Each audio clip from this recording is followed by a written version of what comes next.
ఇది కనిపిస్తుందంటే వైలేషన్ అంతా మట్టి తీసి కేసులు పెడతారు. ఎన్విరాన్మెంటల్ ఇష్యూస్ అని చట్టాలని కాపాడాల్సిన ముఖ్యమంత్రి, చట్టాలని పరిరక్షించాల్సిన ముఖ్యమంత్రి తనే వైలేషన్ చేస్తా ఉన్నాడు. ఈ రోజున ఏదైనా మాట్లాడితే కథలు చెప్తారు వీళ్ళు. ఇది ప్రజలందరికీ తెలియాలి. ఇది అంటే మీరైతే చట్టాలను ఉల్లంఘించవచ్చు, వీళ్ళైతే చట్టాలను ఉల్లంఘించవచ్చు. మిగతా వాళ్ళు బయటకు వచ్చి చిన్నపాటి శాంతియుతంగా నిరసన తెలిపినా కానీ కేసులు, అరెస్టులు, అక్రమ అరెస్టులు. మీడియాను కూడా కోరేది, ఇది పర్టికులర్గా ఈ కొండ ఋషికొండ అనే గ్రామం తుఫాను వచ్చినప్పుడు కొట్టుకోకుండా పోవడానికి, వరదలు తుఫాన్లు వచ్చినా కొట్టుకోకుండా ఇది కాపాడదు. ఈరోజు ఇన్ని ఎకరాలతో స్టార్ట్ అయింది, నెమ్మది కొట్టుకుంటూ తీసుకెళ్తారు. ఇన్ని దశాబ్దాలు కాపాడకుండా వచ్చారు.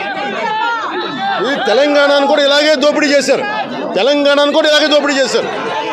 అందుకే తన్ని తగలేశారు. ఉత్తరాంధ్రకు వచ్చి మళ్ళీ దోపిడీ చేస్తున్నారండి.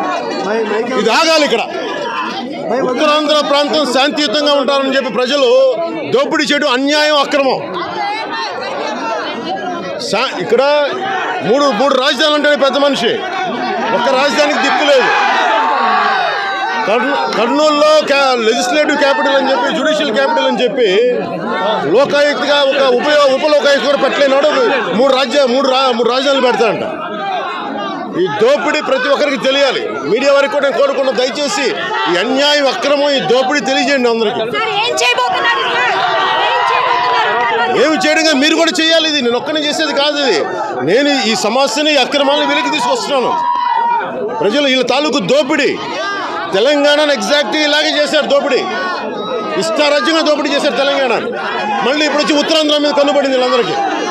ఎందుకంటే గ్రీన్ ట్రిబ్యునల్ పర్మిషన్ ఉందా లేదా, దీనికి ఎన్ని వైలేషన్స్ ఉన్నాయి వాళ్ళే ఒప్పుకున్నారు కోర్టుకి. చిన్నపాటి వైలేషన్ ఉందని. వాళ్ళు చిన్నపాటి అంటే చాంతాడంతా. ఇక్కడ ఇది ఉత్తరాంధ్ర ప్రజానీకం, ఆంధ్రప్రదేశ్ ప్రజానీకం ప్రత్యేకంగా దీని మీద దృష్టి పెట్టాలి.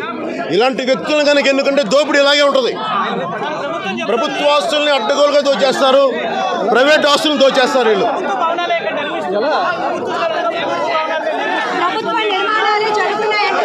ప్రభుత్వ భవనం అంటే ఏంటి? ముఖ్యమంత్రిలో ప్రభుత్వ భవనం.